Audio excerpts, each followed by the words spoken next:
Assalamu alaikum friends, welcome back to my channel. Today in this video we will write an essay unemployment. So let's start.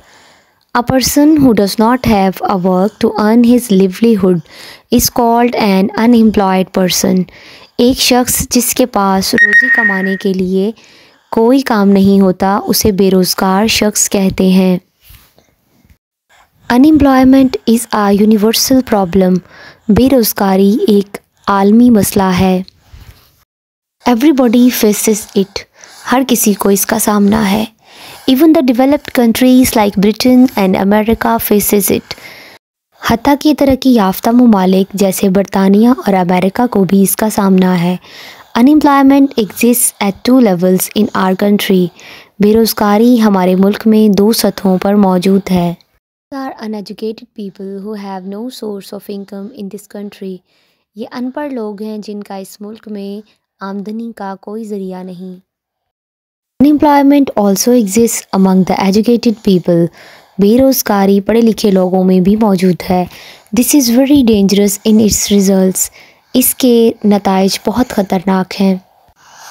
Thousands of persons holding master's degrees are out of job. Masters की डिग्रियां रखने वाले हज़ारों लोग मुलाजमत के बगैर हैं. There are numberless doctors, engineers and scientists who have degrees in their hands but they are unemployed. बेशुमार डॉक्टरों, इंजीनियरों और साइंसदानों के हाथों में उनकी डिग्रियां हैं लेकिन वो बेरोज़गार हैं. Even people with foreign qualification wander aimlessly in search of job. यहाँ तक के गैर मुल्की अहलियत रखने वाले लोग भी नौकरी की तलाश में बेमकसद घूमते हैं. There are many thousands of unemployed laborers, farm workers in villages and workers in cities who are daily breadwinners. हज़ारों की तादाद में शहरों में मज़दूर और गाँवों में खेतों में काम करने वाले लोग हैं जो रोज़ाना की रोटी कमाते हैं. Sometimes they do not get work for days and weeks together. बाज़ औक़ात उन्हें दिनों और हफ्तों तक काम नहीं मिलता. The causes of the large scale unemployment are many. बड़े पैमाने पर बेरोज़गारी की वजूहात बहुत सारी हैं. First, our system of education is defective. सबसे पहले हमारा निज़ाम तालीम ख़राब है. It does not fulfil our social, economic needs. ये हमारी माशरती और मुआशी ज़रूरियात को पूरा नहीं करता. It aims at producing clerks and peons instead of technicians and skilful workers. इसका मकसद तकनीकी माहिरीन और हुनरमंद कारकुनों की बजाय क्लर्क और चपरासी पैदा करना है. Our country is marching on the road to progress. हमारा मुल्क तरक्की की राह पर गामज़न है. It needs scientists, technical hands and skillful workers. इसे साइंसदानों, तकनीकी माहिरीन और हुनरमंद कारकुनों की ज़रूरत है. Our education produces young graduates who do not like to work with their hands. हमारी तालीम ऐसे नौजवान ग्रेजुएट पैदा करती है जो अपने हाथों से काम करना पसंद नहीं करते. दे ड्रीम ऑफ रोज़ी future without doing manual work. वो हाथ से काम किए बगैर रोशन मुस्तकबिल का ख्वाब देखते हैं. Our education enhances it to the economic needs of the country.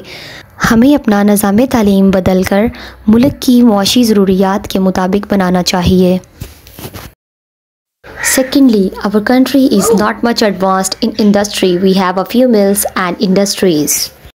दूसरा ये कि सनत में हमारा मुल्क बहुत ज़्यादा तरक्की याफ्ता नहीं. We have a few mills and industries. हमारे पास चंद एक सनतें और फैक्ट्रियाँ हैं. We cannot absorb all jobless people in these factories and mills.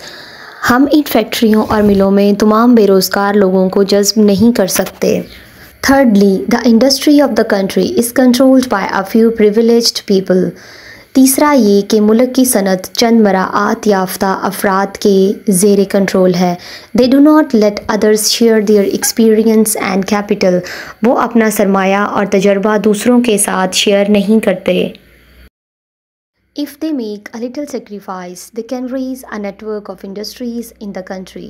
अगर वो थोड़ी सी कुर्बानी दें तो वो मुल्क में सनतों का जाल बिछा सकते हैं. The educated people have neither the opportunity nor the capital to set up an industry.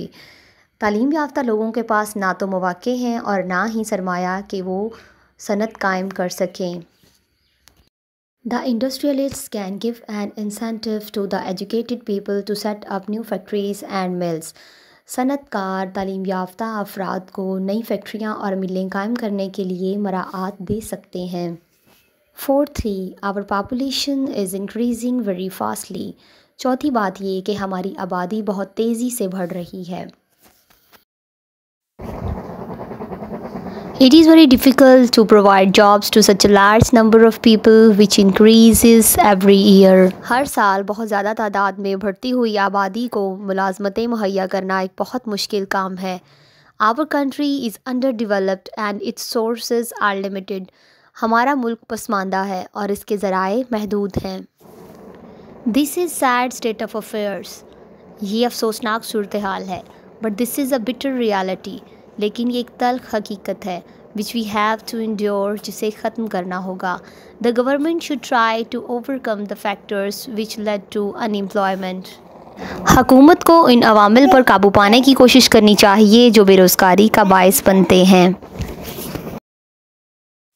It should control population by family planning. इसे ख़ानदानी मनसूबाबंदी के ज़रिए आबादी को कंट्रोल करना चाहिए।